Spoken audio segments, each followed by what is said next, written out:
2D entertainment தயாரிப்பில் சா பிரேம்குமார் இயக்கத்தில் கார்த்தி அரவிந்த் சாமியின் அட்டகாசமான நடிப்பில் மெய்யழகன் செப்டம்பர் 27 முதல் உலகமெங்கும். இனிமேல் இந்த இலங்கையில இனவாதத்தை முன்னெடுக்கும் செயல்பாடு யாருக்கும் செய்ய முடியாது. எல்லா துன்பங்களுக்கும் துயரங்கள் கஷ்டங்கள் கண்டு இருக்கும். அரசியல்வாதிகள் காரணம். அரசியல்வாதிகள் திருடர்கள், கொள்ளைக்காரர்கள், ஏமாற்றுக்காரர்கள், மோசடியர்கள். ஸ்ட்ராட்டஜி மிஸ் ஆயிடுச்சா? இருக்கலாம். ஸ்ட்ராட்டஜி நிறைய பயிர் இருக்கிறது. ஒரு சுய பரிசோதனை செய்து கொண்டிருக்கிறோம். ஆனால் அது மட்டுமல்ல பிரச்சனை. அது உண்மையிலே நாட்டில் ஒருமித்த ஒரு தமிழ் வேட்பாளர் வந்து நிப்பாட்டிருக்கனால அப்ப தமிழ் மக்களுக்குள்ளே ஒரு பிரிவினை இருக்க மாதிரி தானே. இல்ல, பொது வேட்பாளர் சிதறது இல்லை. ஊழல் ஒழிக்கப்பட வேண்டும், பொருளாதார கட்டியெழுப்பு போட வேண்டும். ஆனால் அதை மீறி தேசிய பிரச்சனை இருக்கிறது எங்களுக்கு. அதை புரிந்து கொண்டு செயல்படுங்கள். பொது வேட்பாளர் என்ற கருத்தை விட்டுவிடுங்க. அவர் 2 லட்சம் வாக்கு பெற்றிருக்கிறார். கேட்டது பொதுவாக தமிழ்நாட்டில எல்லாம் டக்குன்னு வந்து ஆட்சி இருந்துச்சுன்னா செய்தி போயிடுவாங்க. அந்த மாதிரி வாய்ப்புலாம் வந்திருக்காரு. நண்பர் வர அவரு மக்கள் ஏத்துக்காம போறாங்க. காரணம் என்ன நினைக்கிறீங்க? ரணில் விக்ரமசிங்க சொல்வது பொய்யன் மக்களுக்கு தெரியும். விகடன் நேயர்களுக்கு அன்பான வணக்கம். 9வது ஜனாதிபதியாக அனுராகுமாரை வந்து பதவியேற்றிருக்காரு. சஜித் 2வது இடம் தான் பிடிச்சிருக்காரு. சஜித் அணிக்கு ஆதரவு கொடுத்த தமிழ் முற்போக்கு கூட்டணியின் தலைவர் மனோ கணேசன் அவர் கூட தான் வந்து பேச போறோம். வாங்க சார். வணக்கம் சார். வணக்கம் விகடன் தொலைக்காட்சி. வணக்கம் செபி சக்கரவர்த்தி சார். சார், நீங்க வந்து சஜித் பிரேமதாசா அணில கூட்டணி வச்சு போட்டி போட்டீங்க. இப்போ வந்து ஒரு தோல்வி அடைஞ்சிருக்காரு. எதிர்பார்த்தீங்களா இந்த தோல்வியை? இல்ல, அப்படி இல்ல. இது நடந்தது ஜனாதிபதி தேர்தல், சரியா? அதிலே சஜித் பிரேமதாசா அணி என்று சொல்லதை விட தெளிவாக சொல்லுங்க, ஐக்கிய மக்கள் கூட்டணி. அது எங்கள் கூட்டணி பேர். அது தலைவர் அவர். ஆமா, கொஞ்சம் பேர் பல கட்சிகள் இருக்கின்றன. அதில் நாங்கள் இருக்கிறோம். எங்கள் கட்சி தமிழ் போக்கு கூட்டணி. அது நான் தலைவராக இருக்கிறேன், சரிதானே? ஆகவே இங்கே இப்பொழுது நடந்து முடிந்த தேர்தலிலே நண்பர் அனுரகுமார் திசாநாயக்க அவர்கள் ஜனாதிபதியாக வெற்றி பெற்று சட்டப்படி பதவியேற்றிருக்கின்றார். ஆனால் அது ஒரு மைனாரிட்டி கவர்மெண்ட், சிறுபான்மை கவர்மெண்ட். காரணம் என்னவென்றால் அவரது பெற்ற வாக்குகள் 42%. என் கணக்கு இங்கே இருக்கிறது பாருங்க. சரியாக சொல்வது என்றால் பெற்றிருக்க வாக்குகள் 56,34,915. 42% 31%, 42.31%. சரியா? எங்களது கூட்டணி தலைவர் சஜித் பிரேமதாஸ் பெற்றிருக்க வாக்குகள் 43,63,35. 32.76%. மூன்றாவதாக வந்து நேற்று வரை ஜனாதிபதியாக இருந்த பெற்ற வாக்குகள் 22,99,727. 17.27%. அதாவது இந்த 2வதையும் 3வது சேர்த்தால் 65 லட்சம் வருகிறது. புரியுதா உங்களுக்கு? இன்னும் பலர் சேர்க்கப்படாமல் இருக்கிறார்கள். 38 பேர் போட்டிட்டார்கள் இல்லவா? சேர்த்தால் 80 லட்சம் பேர் இருக்கிறார்கள். ஆகவே இது எவ்வளவு வாக்கு? 56 லட்சம் தான். நம்ம தரவுகளை வச்சு சொல்லலாம் சார். பட் இருந்தா கூட வெற்றி பெற்று வெற்றி பெற்ற வாழ்த்துகிறேன். இப்ப நீங்க வந்து 2வது 3வது முன்னாடியே தேர்தலுக்கு முன்னாடி கூட்டணி வச்சு போட்டிட்டு இருந்தா நீங்க சொல்றது ஓகே, அவர் நிச்சயம் வந்திருக்க முடியாது, நீங்க வந்து வெற்றி பெற்றிருக்கலாம். ஆனா தோல்வி அடைஞ்சதுக்கு பின்னாடி அப்ப கூட அவர் வந்து சிறுபான்மை கவர்மெண்ட் தான் அமைச்சிருக்காரு. நாளை 2 மாதம் நடக்கக்கூடிய பாராளுமன்ற தேர்தலிலே இந்த 65 லட்சம் ஒன்றா சேருமானால் நாங்கள் வஜ்ரடி இருப்போம் அல்லவா? அதை சொன்னேன். வேறு காரணம். மற்றபடி அனுரகுமார் சாரை நீங்க நண்பர் பின்தங்கிய ஏழை எளிய மக்களின் பிரதியாக தன்னை அடையாளப்படுத்திக் கொண்டிருக்கின்றார். அவருக்கு வாழ்த்துக்கள். முதல்வரின் நடுநிலையிலேயே வெற்றி பெறுவது முன்னாலேயே எனது எக்ஸ் தளத்திலே வாழ்த்து தெரிவித்தவன் நான். ஆமா, முன்னாடி சொல்லி இதை நான் பார்த்தோம். இப்போ முன்னாடி விநாயகர் முன்னாடி ஸ்மைல் வச்சிருக்கீங்க. முன்னாடி அந்த ஸ்மைல் இருக்கு அவங்க கட்சிக்காரங்க. சஜித் பிரேமதாசாவுக்கு நிச்சயம் ஸ்மைல் இருக்கிறது, சிரிப்பு இருக்கிறது, புன்னகை இருக்கிறது, மகிழ்ச்சி இருக்கிறது. பிரச்சனை இல்லை, சொல்லுங்க. எப்படி சார் 2019 3% வாக்குகள் தான் வாங்கியிருக்காரு அவங்க கட்சி கூட்டணி. இப்போ கிட்டத்தட்ட 42% நீங்க சொன்ன மாதிரி. அசுர வளர்ச்சிக்கு என்ன காரணம்? காரணம் என்னவென்றால் பாருங்க, இந்த 2020-22க்குள்ளே நாட்டில் இந்த அறகலை என்று சொல்லக்கூடிய கிளர்ச்சி, அறவழி போராட்டம் என்று சொல்லலாம். நிகழ்ந்த தலைவர் உங்களுக்கு தெரியும். நாட்டை உலகை உலுக்கியது. ஜனாதிபதியா இருந்த கோட்டாபய ராஜபக்சவை விரட்டி அடிக்கும் வரை ஒரு பாரிய போராட்டம் மக்களால் முன்னெடுக்கப்பட்டது.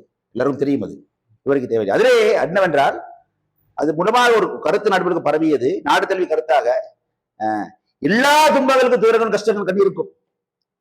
அரசியல்வாதிகள் காரணம். அரசியல்வாதிகள் திருடர்கள், கொள்ளைக்காரர்கள், ஏமாற்றுக்காரர்கள், மோசடியர்கள், கொலைக்காரர்கள் என்று சொல்ல வந்தாங்க. ஆக எல்லா குற்றங்களையும் இலங்கை பாராளுமன்றத்தின் எம்பிக்கள் 225 பேர் இருக்கிறார்கள்.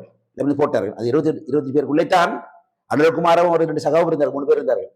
அவர்கள் தவிர 22 பேர் இருந்தார்கள், போட்டார்கள். ஆகவே அந்த கோஷம், அந்த சிந்தனை வலுப்பட்ட நாட்டிலே அதை அனுரகுமார் கட்சி நன்றாக பயன்படுத்திக் கொண்டது. ஆக தங்களை தவிர எல்லோருமே தேர்தல்கள் கொள்ளைக்காரர்கள் ஏமாற்றுக்காரர்கள் சொல்லி மாதிரி பிரச்சாரத்தை நேரடியாக மறைவாக முன்னெடுத்தார்கள்.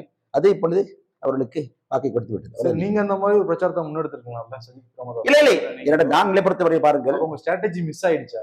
இருக்கலாம் ஸ்ட்ராட்டஜி நிறைய பயிர் இருக்கிறது. ஒரு சுய பரிசோதனை செய்து கொண்டிருக்கின்றோம். ஆனால் அது மட்டுமல்ல பிரச்சனை. ஆனால் அது உண்மையிலே நாட்டில் திருடர்கள் எங்கும் இருக்கிறார்கள். நான் திருடன் அல்ல, எனக்கு தெரியும். எங்க கருங்க பரசுத்தமானது, சுத்தமான. நான் திருடன் அல்ல, திருட தெரியாது, பொய் சொல்ல தெரியாது, கொள்ளடிக்கு தெரியாது, ஊழல் இல்லாதவர் நான். என்னை போல நிறைய பேர் இருக்கிறார் பார்லிமெண்ட்ல. எல்லாரும் அவர் சொல்லி பிழை, எல்லோரும் திருடர்கள் சொல்வது பிழை, அப்படி அல்ல. ஆனால் அப்படி சொல்வதில் மக்கள் மகிழ்ச்சி அடைந்தார்கள்.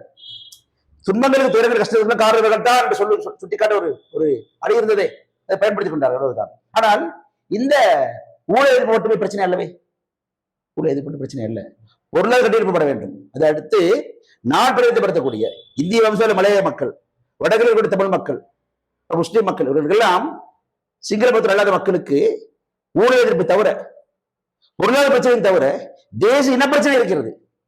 அது இருக்க வேண்டும். பாருங்கள், அப்படித்தான் நடந்திருக்கிறது. வாக்கு வடிவம் அப்படித்தான் இருக்கிறது. சரி சார், தேசிய இன பிரச்சனை இருக்குன்னா நீங்க சொல்றீங்க. அப்போ ஒரு பொது வேட்பாளர் வந்து நிப்பாட்டுறாங்க, எல்லாரும் ஒருமித்து ஒரு தமிழ் வேட்பாளர் வந்து நிப்பாட்டிருக்காங்கல்ல, அப்ப தமிழ் மக்களுக்குள்ளே ஒரு பிரிவினை இருக்க மாதிரி தானே தோணும். பொது வேட்பாளர் சிதறது இல்ல. பொது வேட்பாளர் நாங்கள் ஏற்றுக்கொள்ளவில்லை. அவர் தனிச்சே போட்டிட்டார், சில கட்சியை செய்து போட்டிட்டார்கள், பொது வேட்பாளர் பேர் வைத்துக் கொண்டார்கள். அது தமிழ் பொது வேட்பாளர் அல்ல. வடகிழக்கு வாழக்கூடிய தமிழ் மக்கள் மத்தியிலே கூட எல்லா கட்சிகளும் அவர் ஆதரிக்கவில்லை. வடகிழக்கு வெளியே வாழக்கூடிய மலைய தமிழர்கள், நாங்கள் பிரதிபலித்த கட்சிகள் அவர் ஆதரிக்கவில்லை. எங்கள் பேச்சுவார்த்தை நடத்தவும் இல்லை. அப்படி பொது வேட்பாளர் அப்படி அல்ல. அதல்ல பிரச்சனை. வாக்களிப்பு முறையை பார்த்தால் வடக்கு கிழக்கு மாகாணங்கள், ஈழத்தமிழ் வாழக்கூடிய மாகாணங்கள், இங்கே இந்திய அம்சால் வளையத்தோடு வாழக்கூடிய மேல் மாகாணம், மத்திய மாகாணம், சபரக மாகாணம், மூவ மாகாணம் ஆகிய இந்த 4 மாகாணம் 6 மாகாணங்களிலுமே மாவட்டங்களிலே தமிழ் மக்கள் பெருவாரியை வாழ்கிறார்கள். எங்கள் வாக்குகள் எல்லாம் சதி வழங்கப்பட்டிருக்கின்றன, பெருவாரி பெற்றிருக்கிறது. அது அனைத்து பெறவில்லை. ஆகவே அது மூலம் தமிழ் மக்கள் செய்தி சொல்கிறார்கள். என்ன செய்தி? நான் உங்களை வாக்களிக்கவில்லை. எங்கள் பிரச்சனை உங்களது அந்த பொருளாதார பிரச்சனை மட்டுமல்ல, ஊழல் பிரச்சனை மட்டுமல்ல, அதுவும் ஏற்றுக்கொள்கிறோம். நாங்கள் ஏற்றுக்கொள்கிறேன். ஊழல் ஒழிக்கப்பட வேண்டும், பொருளாதார கட்டியெழுப்பு போட வேண்டும். ஆனால் அதை மீறி தேசிய பிரச்சனை இருக்கிறது எங்களுக்கு. அதை புரிந்து கொண்டு செயல்படுங்கள் அங்கு சொல்கிறார்கள். அதே தான் அனுருக்கு ஜனாதிபதி நானே சொல்கிறேன், செய்யுங்கள் அனுரை, நான் அதை அடிப்போம். நீங்க கோரிக்கைலாம் வைக்கிறீங்க சார். ஆனா உங்க எல்லாருக்கிட்டையும் இந்த 3 தமிழ் மக்கள்கிட்டையும் ஒற்றுமையா இருந்து ஒரு விஷயத்த பண்ணலாம்ல. அப்ப உலகம் முழுக்க வந்து ஓகே, தமிழ்நாட்டு மக்கள்கிட்ட ஒரு ஒற்றுமை இருக்குப்பா, ஈழ தமிழர்கள்ட்ட ஒற்றுமை இருக்குப்பா, இஸ்லாமிய தமிழர்கள் ஒற்றுமை இருக்குப்பாங்கிற குரல் வந்து இந்தியா கூட கொடுக்கலாம், அவங்க ஏதாவது பண்ணுங்கப்பா அப்படின்னு. அதான் என்னன்னா, இப்ப வாக்குகள் இவ்வளவு தூரம் சிதறினதுனால இப்ப இருக்கிற ஏகேடி என்ன நினைப்பாரு, வெளிநாட்டுல இருக்கவங்க என்ன நினைப்பாங்க? இல்ல, வாக்கு சிதறவில்லை. நீங்க வீட்டு புரிந்துகள் பார்க்கிறீர்கள். வாக்கு சிதறவில்லை. நான் சொன்னேனே, வடக்குகளை வெளியே வாழக்கூடிய மலைய தமிழை பிரதிபலித்த கட்சி தான் எங்கள் கட்சி, தமிழ் போக்கூட்டணி. முஸ்லீம் மக்களை பிரதிபலித்த கட்சி 2 கட்சிகள். ஒன்று ஸ்ரீலங்கா முஸ்லீம் காங்கிரஸ், அகில இலங்கை மக்கள் காங்கிரஸ், இசார் பதுதீன் கட்சி, ரவுஃப் ஹக்கீம் கட்சி. அடுத்து வடகிழக்கு ஈழத்தமிழ் பிரதிபலித்த பிரதான கட்சி தான் இலங்கை தமிழரசு கட்சி. ஆக இலங்கை தமிழரசு கட்சி, ஸ்ரீலங்கா முஸ்லீம் காங்கிரஸ், அகில இலங்கை மக்கள் காங்கிரஸ், தமிழ் போக்கூட்டணி 4 கட்சிகளும் ஒரே இருக்கின்றன. எப்படி ஒற்றுமையில செலவழிக்கிறீர்கள்? சரி, புரிந்து கொள்ளுங்கள். அதை அங்கே ஒரே இருந்து நாங்கள் ஒன்றாதான் வாக்களித்திருக்கின்றோம், ஒற்றுமையில வாக்களித்திருக்கின்றோம். பிரச்சனை இல்லையே, புரிந்து வாக்களிக்கவில்லையே. பொது வேட்பாளர் என்ற கருத்தை விட்டுவிடுங்க. அவர் 2 லட்சம் வாக்கு பெற்றிருக்கிறார். வெக்க கேட்டது. தமிழர்கள் மொத்த வாக்கு எண்ணிக்கை 2 லட்சமா என்று கேட்பார்கள். அவரை விட அதிகமாக சஜித் பிரேமதாஸ் எங்களது வேட்பாளர் யாழ்ப்பாணத்தை பெற்றிருக்கிறார் வாக்கு, மட்டக்களப்பில் பெற்றிருக்கிறார் வாக்கு, மலையத்தில் பெற்றிருக்கிறார் வாக்கு, தமிழ் மக்கள் மத்தியில் பெற்றிருக்கிற வாக்கு. தானே. சார், அடுத்து என்ன சார் பண்ண போறீங்க? என்ன பிளான்லாம் வச்சிருக்கீங்க? நாங்கள் இப்பொழுதுதான் எங்களது தோல்வி அடைந்து விட்டோம், ஏற்றுக்கொள்கிறோம், மக்கள் அணையை புரிந்து கொள்கிறோம். எங்கே தவறு விட்டோம் என்று யோசித்துக் கொண்டிருக்கின்றோம். இந்த கூட கூட்டம் நடந்திருக்கிறது, இனிமேல் இந்த இரவு நடக்க இருக்கிறது, பேசிக் கொண்டிருக்கிறோம். சரி, அடுத்த எங்களது நோக்கம் பாராளுமன்ற தேர்தலிலே நாங்கள் ஒரு அணியாக செல்வோம், போட்டியிடுவோம், வெற்றி பெறுவோம் நம்பிக்கை இருக்கிறது. ஒருவேளை ஜனாதிபதி திசாநாயக்காவும் பிரதமர் சஜித் பிரேமதாசாவும் வரலாம், வாய்ப்பு இருக்கிறது. ஓகே சார், இப்போ ஜனாதிபதி தேர்தலில் வெற்றி பெற்றிருக்காரு. அடுத்த சில மாதங்களே தேர்தல் நடக்க போகுது. இப்ப இவரோட கட்சிக்கு ஆதரவு அளிக்கலாம்னு சொல்லிட்டு மக்கள் முடிவெடுக்கிறதுக்கான வாய்ப்பு நிறைய இருக்குல்ல? இல்லை, அப்படி அல்ல. அது எப்படி ஜனாதிபதியா ஒரு தேர்ந்தெடுத்துட்டு வேற கட்சி எடுத்தா இன்னும் குழப்பம் தானே வரணும்? இல்ல, ஒரு அடை அடிக்கலாம் இல்லைன்னு சொல்லவில்லை. ஆனால் இப்படி இருப்பதுதான் சிறப்பு நினைப்பார்கள். அவர்கள் அதிகமா முன்னெடுத்த விஷயம் ஊழல் எதிர்ப்பு. அது தேவைகளுக்கு நாங்கள் தேவை சொல்கிறோம். நான் தேவை சொல்கிறேன். எனக்கு கட்டாயம் தேவை. ஊழல் ஒழிக்கப்பட வேண்டும். கொலைக்காரர்கள், ஏமாட்டுக்காரர்கள் எல்லாம், மோசடிக்காரர்கள் எல்லாம் வெற்றியடிக்கப்பட வேண்டும். அன்றது விட நான் அதிகமாக இருக்கிறேன், அக்கறை கொண்டிருக்கின்றேன். எங்களுக்கு நிறைய இருக்கிறோம். அது மட்டுமல்ல எங்கள் கருத்து. அது மட்டுமல்ல, பொருளாதாரம் பட்டியல்பட வேண்டும். முழு இலங்கையும் அனைத்து இனத்தோடு சேர்ந்துதான் இலங்கை என்று எண்ணப்பட முன்னெடுக்கப்பட வேண்டும். அது எங்களுக்கு தான் இருக்கிறது. முதலாவது சொன்ன விஷயம் அவருடைய மட்டும் இருக்கிறது, எங்களுக்கு மொத்தம் இருக்கிறது. அதையும் சேர்த்து பொருளாதார கூடிய ஒரு அணி எங்களிடம் இருக்கிறது. பொருளாதார சிந்தனை உள்ள கட்சிகள் எங்களிடம் இருக்கின்றன. அதாவது சுதந்திர பொருளாதாரம், சந்தை பொருளாதாரம், அதே வேளையிலே ஒரு மனிதனே முகம் கொண்டு சொந்த பொருளாதாரம் இருக்க வேண்டும். தனியார் துறைக்கு முக்கியத்துவம் தரப்பட வேண்டும். இருக்கிறது. நாங்கள் மார்க்ஸ்வாதிகள் அல்ல, அவர்கள் மார்க்ஸ்வாதியிலிருந்து வந்திருக்கிறார்கள். நான் மார்க்ஸ்வாதிகள் அல்ல. மார்க்ஸ்வாதியும் அதை பற்றி உலக முழுக்க தோல்வி அடைந்து விட்டது, எங்களுக்கு இருக்கிறது. அதே சிங்களர்கள், தமிழர்கள், முஸ்லீம்கள் ஆகிய அனைத்து கட்சிகள் பார்த்து சொன்னேன், எல்லா கட்சியும் இங்கே தான் இருக்கின்றன. ஆகவே எல்லா சேர்ந்த இலங்கை இந்த அடையாளம் எங்களிடம் தான் இருக்கிறது. அது மூன்று வேண்டும் அல்லவா? ஒன்று ஊழல் ஒழிப்பு, இரண்டாவது பொருளாதார செழிப்பு, மூன்றாவது இலங்கையர் அடையாளம். இலங்கை அடையாளத்தையும் பொருளாதார செழிப்பை நாங்கள் கொண்டு வருவோம். அவர் ஊழல் ஒழிக்கட்டும், இணைமையை ஒழிக்கட்டும், நாங்கள் நாட்டை கட்டி எழுப்புவோம். அந்த ஒரு காம்பினேஷன் பாருங்கள், வரலாம் தானே, பிரச்சனை இல்லையே. இது வரைக்கும் ஆட்சி அதிகாரத்துல இருந்து ஏகேடி ஒரு அனுபவம் இல்லாதவர் தான் இருக்காரு. அவர் எப்படி செயல்படுவார்னு நினைக்கிறீங்க? செயல்படுவார். நீ நண்பர், அவர் மிக நெருங்கிய நண்பர். தொலைபேசி அடிக்கடி உரையாடி கொள்வோம். அரசுக்கு அப்பாற்பட்ட முறையில் எனக்கு அவர் தொடர்பு இருக்கிறது, நம்பிக்கை இருக்கிறது, பிரச்சனை இல்லை, செயல்படட்டும். அவர் குறைச்சல் வரவில்லை. அவர் நல்ல எண்ணம் அவருக்கு இருக்கிறது. நல்ல எண்ணத்தை அவர் நல்ல அணியை உருவாக்கி செயல்பட வேண்டும். இதை வரை பொறுத்தது தானே, பார்ப்போம். வாழ்த்துக்கள் அவருக்கு. பொதுவாக தமிழ்நாட்டில எல்லாம் டக்குன்னு வந்து ஆட்சி இருந்துச்சுன்னா செய்தி போயிடுவாங்க. உங்களுக்கு அந்த மாதிரி வாய்ப்புலாம் வந்திருக்கா? நண்பர்கள் வர இல்ல இல்ல இல்ல இல்ல இல்ல இல்ல எனக்கு அழைப்பு எப்படி இருந்து கொண்டு தான் இருக்கிறது. இல்ல இல்ல அப்படி இல்லை. என்னவென்றால் நானும் கட்சி தலைவன். உண்மையில் தேர்தலுக்கு முன்னாலே கூட பலமுறை அனுரத் சாநாயக்க என்னிடம் உரையாடி என்னை அவர் பக்கத்து வருமாறு அறிவுறுத்தல்களையும் அன்பான கருத்து உரையாட செய்திருக்கின்றார். இல்லாமல் இல்லை. ஆதரவை எங்களுக்கு கூறியிருக்கின்றார். இல்லாமல் இல்லை. ஆனால் அவை அனைத்துமே தனிப்பட்ட மனோகரச நோக்கி தான் இருந்தது. அறிவரையும் நான் கட்சி தலைவன், போக்கூட்டணி கட்சி தலைவன் நம்பி 6 எம்பிக்கள் தெரிவு செய்யப்பட்டார்கள். இன்னும் பல லட்சக்கணக்கான மக்கள் எங்களோட இருக்கிறார்கள். அனைவரும் விட்டுவிட்டு ஒரே நோக்கி ஓடும் ஒரு மனிதனில் மனோகணேசம் செய்ய முடியாது. கட்சிகளை பெறுமானால் நாங்கள் கலந்து ஆலோசிப்போம். கட்சிகளை பெறுமானால், தமிழ் கூட்டணிகளை பெறுமானால் நாங்கள் ஆலோசிப்போம். பரவாயில்லை, அதுக்கு வாய்ப்பு இருக்கிறது. பஸ் பார்ப்போம். ஆனால் வாய்ப்பு இருக்குன்னா ஜாயின் பண்றது வாய்ப்பு இருக்கு. இல்லை இல்லை, ஏதோ ஒரு முறையிலே ஒத்துழைப்பு வாய்ப்பு இருக்கிறது. ஜாயின் என்ன செய்ய சொல்கிறீர்கள்? ஏதோ ஒத்துழைக்கலாம். ஆனால் ஆலோசிக்கலாம். அழைப்பு வராமல் பேச முடியாது. தனிப்பட்ட முறையில் எனக்கு அழைப்பு தேர்தலுக்கு முன்னாடி கூட இருந்தது, தெரியும். அவர் மறுக்க மாட்டார், தெரியும். நீங்க யோசிக்கலாம் அப்படின்னு சொல்றப்பவே வந்து இப்ப மாறக்கூடிய சாத்தியம் இருக்குன்னு தானே தெரியுது. இல்லை இல்லை, நான் சொல்வது என்னவென்றால் நீங்கள் படிந்த அர்த்தம் காணாதீர்கள். அப்படி அல்ல. அதாவது தேர்தலுக்கு முன்னாலே, தேர்தலுக்கு பின்னாலே. தேர்தலுக்கு முன்னாலே அவர்கள் போட்டியிட்டார்கள், ஜனாதிபதி அல்ல. அப்பொழுதெல்லாம் பலமுறை பாராளுமன்றத்தில் பல இடங்கள் பேசிய பொழுது என்னிடம் அவர் தனிப்பட்ட அளவலாவி இருக்கிற உரையாடி இருக்கின்றார். நானும் அவரோடு சேர்ந்து செயல்பட்டால் நல்லது என்று சொல்லியிருக்கிறார். என்னை அழைத்தும் இருக்கிறார். தனிப்பட்ட அழைப்பு தான். நான் அதை கேட்டுக்கொண்டு பலமுறை கருத்து பரிமாறி தேர்தல் பிரச்சார காலத்துக்கு கட்டத்தில் கூட பலமுறை உரையாடி இருக்கிறோம். பிரச்சனை இல்லை, அப்படித்தான். ஆனால் தேர்தலுக்கு பிறகு நான் உரையாடவில்லை. அவருக்கு நேரம் இல்லை, எங்களுக்கும் பிசி ஒரு சில திறன்கள் ஆகியிருக்கிறது. ஆனால் அந்த முதல் அழைப்பு கூட வந்து அளவலாவர் கூட தனிப்பட்ட மனோகரேசன் முறையில் தான் இருக்கிறது. நான் கட்சி இயந்திரம், கட்சி மிருகம். நான் பொலிட்டிக்கல் அனிமல், பார்ட்டி அனிமல். நான் கட்சியை விட்டு வரமாட்டேன். நான் செய்ய முடியாது. கட்சி கலைப்பு வந்தால் பார்ப்போம், அவ்வளவுதான். கட்சி பேச வேண்டும் அல்லவா? அரசியல் கூட இருக்க பேச வேண்டும். கட்சி கலைப்பு வருது, குழு கலைப்பு வருது ஒண்ணுதானே? இல்லை இல்லை, அப்படி இல்லை, அப்படி இல்லை. ஜனநாயக கட்சி அப்படி இல்லை. மனோகரேசன் தலைவராக இருக்கலாம், ஆனால் தன்னிச்சையாக முடிவு எடுக்க முடியாது. எஜெக்ஸ் அதிகாரி இல்லை, ஜனநாயக கட்சி. அதுக்கு கூட்டணி.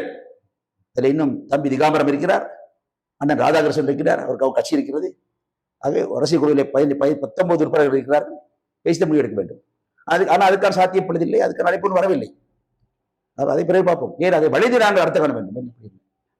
வடகிழக்குல உங்க கூட்டணி தான், சஜித் தான் வந்து நிறைய வாக்குகள் வந்து வாங்கியிருக்காரு. இவர் வந்து பின்னாடி தான் தள்ளப்பட்டிருக்காரு அனுராதா.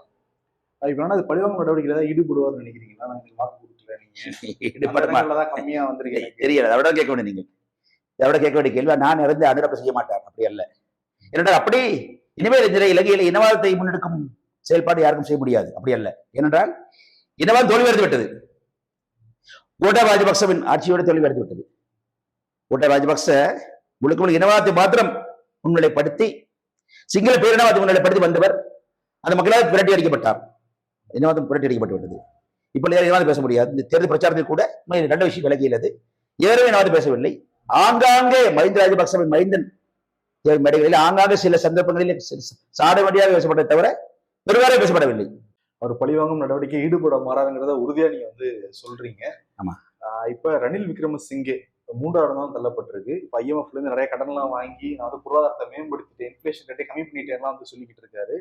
அவரு மக்கள் ஏத்துக்காம போனதுக்கான காரணம் என்ன நினைக்கிறீங்க? ரணில் விக்ரமசிங்கே சொல்வது பொய்ன்னு மக்களுக்கு தெரியும். உண்மையிலேயே ரணில் இந்த இலங்கையில் இருக்கக்கூடிய வரிசைகள், அந்த உணவு வரிசை, மருந்து வரிசை, கேஸ் வரிசை, எண்ணெய் வரிசை இல்லாம ஆக்கலவில்லை. அதெல்லாம் ஆக்கியது உங்களது நாட்டு பிரதமர் நரேந்திர மோடி அவர்கள். 4 பில்லியன் அமெரிக்க டாலர் கடன், அதாவது 1,20,000 லட்சம் இலங்கை ரூபாய்க்கு இந்தியன் கிரெடிட் லைன் தந்தார். அது உண்மையில சொல்ல வேண்டும். ரணில் ஆட்சிக்கு வருவதுக்கு பாராளுமன்றத்துக்கு முன்னாலே கூட அன்றைய கோட்டாபய ராஜபக்ச காலகட்டத்திலே அவர்களுக்கு தெரியும்.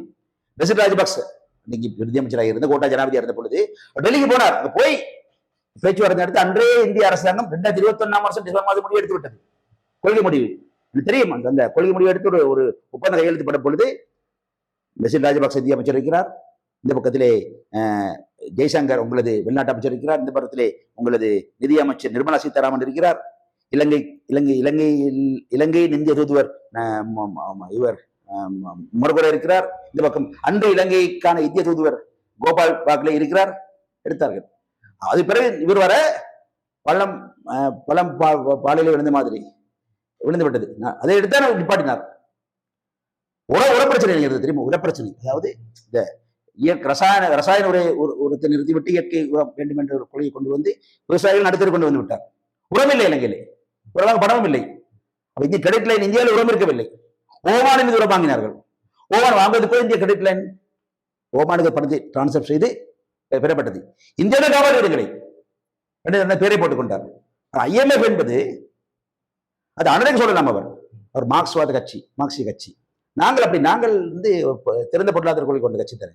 நாங்கள் நடைபெற்றது ஒன்றாக இருந்தோம். எங்களுக்கு கட்சி கொள்கை தான் இருக்கிறது. எங்களை சஜித் பிரேமதாச, ஹர்ஷடி சில்வா, இரான் விக்ரமரட்ன, கபீர் அசீம், மனோ கணேசன், ராவ் ஹக்கீம் போன்றவர்கள் இந்த கொள்கையில் திரும்ப இருக்கிறோம் நாங்கள் எல்லாம். அப்ப எங்களுக்கு ஒரு ரணில் அந்த பொருளாதார கொள்கை தொடர்பாக டியூஷன் தர தேவையில்லை, தெரியும். அது IMF-க்கு நாங்கள் போனோம். நாங்களே போக சொன்னோம்.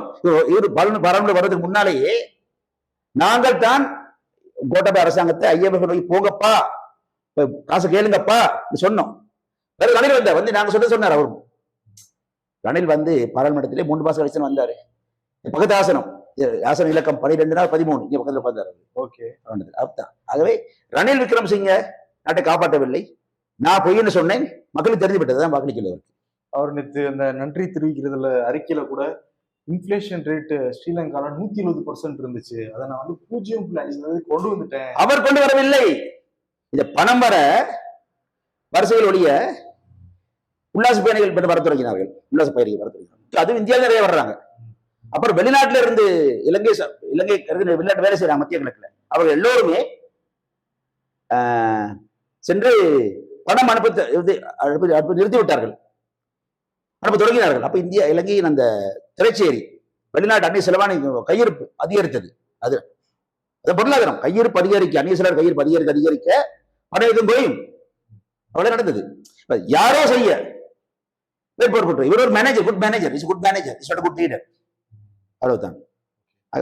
அவர் சற்று சிந்தித்திருப்பாரே ஆனால், வயதானவர், பெரியவர், பெருந்தம் நடந்து கொண்டிருப்பாரேயானால் தனது முன்னாள் கட்சி, அவரது கட்சி முன்னாள் பிரதி தலைவர் பிரேமதாச இளைஞர் விட்டுக் கொடுத்து 50 இடம் ரணில் விக்ரமசிங்கே பார்லிமெண்ட் இருக்கிறார்.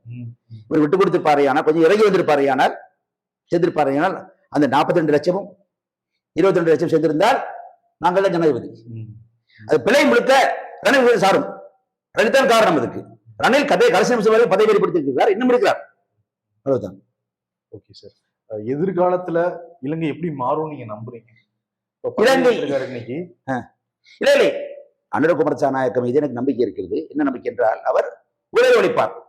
எனக்கு சந்தோஷம் தானே அது. நான் ஊழல்வாதி இல்லையே. கரைப்படாத கரங்கள் தான், சுத்தமான கரங்கள்.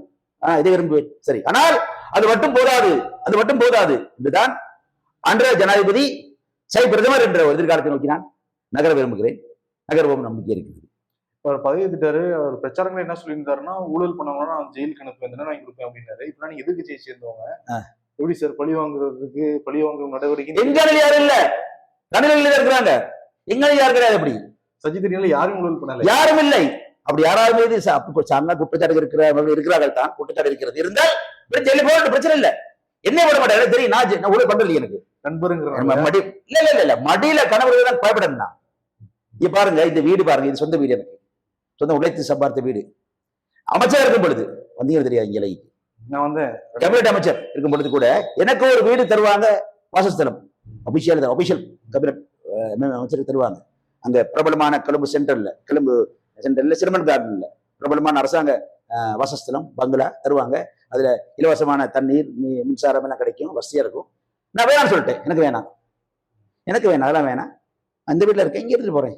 ஆகவே அமைச்சர் இருந்த பொழுது இங்கே தான், எம்பியா இருக்கும் பொழுது இங்கே தான். நாளை பாராளுமன்றம் கழிக்கப்பட்ட பிறகு எம்பி இல்லாம போயிருவேன், அது பாராளுமன்ற தேர்தல் வரைக்கும். அப்ப இங்கே தான் இருப்பேன். மற்ற கடமை இல்லை எனக்கு. நான் வரப்பிரசாதம் வசதி வாய்ப்புகள் எல்லாம் தேடி ஒரு ஆள் இல்லைனா எனக்கு தேவையில்லை. அதை விட இந்தியாவுக்கு வந்து பழனி மலை கீழே துண்டை விரிச்சு பிச்சை எடுக்கலாம். அப்படி செய்ய மாட்டேன் நான். இப்போ அனுரா வந்து ஒரு இடதுசாரி சிந்தனை உள்ளவர் அப்படின்னு சொல்றாங்க. உண்மையாலுமே இடதுசாரி சிந்தனை உள்ளவர் தானே அவரு? இல்லை, மார்க்சிய சிந்தனையில் தான் அந்த கட்சி ஆரம்பிக்கப்பட்டது. செகுவரா ஆமாம் ஆரம்பிக்கப்பட்டது. ஆனால் காலம் மாறுகிறது, அவர் மாறி இருப்பதாக நினைக்கிறேன். அவர் சொன்ன ஒரு முறை, உலகம் மாறுகிறது, நாங்கள் மாறி இருக்கிறோம், இந்தியா மாறி இருக்கிறது சொன்னார். இந்தியாவுக்கு சென்று விட்டு வந்து எனக்கு வந்து சொன்னார், சொன்னார், மீடியாவில் சொன்னார். ஆக மாறுகிறார்கள். மாற்றம் என்பதை தவிர எல்லாம் மாறியே தீரும். மாற்றம் வந்தே தீரும் என்ற சொல் தொடரை தவிர எல்லாம் மாறியே தீரும். மாற்றம் நிரந்தரமானது, அது சொன்னது மாறுவார் நினைக்கிறேன். ஆனால் அவர் பின்னணி மார்க்ஸ்வாத பின்னணி, நாங்கள் அப்படி அல்ல. ஆரம்பத்திலிருந்தே ஒரு திறந்த பொருளாதார கொள்கை கொண்டவர்கள், சுதந்திர பொருளாதார கொள்கை கொண்டவர்கள். ஆனால் அதிலே அந்த பொருளாதார கொள்கை கொண்டிருந்த பொருளாதார கொள்கை உடன் சேர்த்து ஒரு மனிதநேய முகமங்கள் இருக்கிறது. பின்தங்கிய மக்கள் உதவி செய்ய வேண்டும் என்ற பாட்டு. குறிப்பாக எங்களது மக்கள் மலைய மக்கள் சரிபாதி பேர் பெருந்தோட்டங்களில் வாழ்கிறார்கள். அவர்களை கைதூக்கி விட வேண்டும். அவர்களை இலங்கை தேசிய அரசியல் பொருளாதார கலாச்சார மட்டங்களுக்கு கொண்டு வர வேண்டும் என்ற எண்ணப்பட இருக்கிறது. அந்த அடிப்படையில் தான் சைப்பிரமோடு நாங்கள் ஒரு ஒப்பந்தமே செய்தோம். ஒப்பந்தம் செய்தோம், கையெழுத்து போட்டு ஒப்பந்தம் வாங்கினோம். ஆட்சிக்கு வந்தா அதை செய்யணும்னு சொன்னோம். கரவா இருக்கிறார்கள். நாங்கள் ஆகவே கட்சி விட்டு போக மாட்டேன், தனியாக போக மாட்டேன்.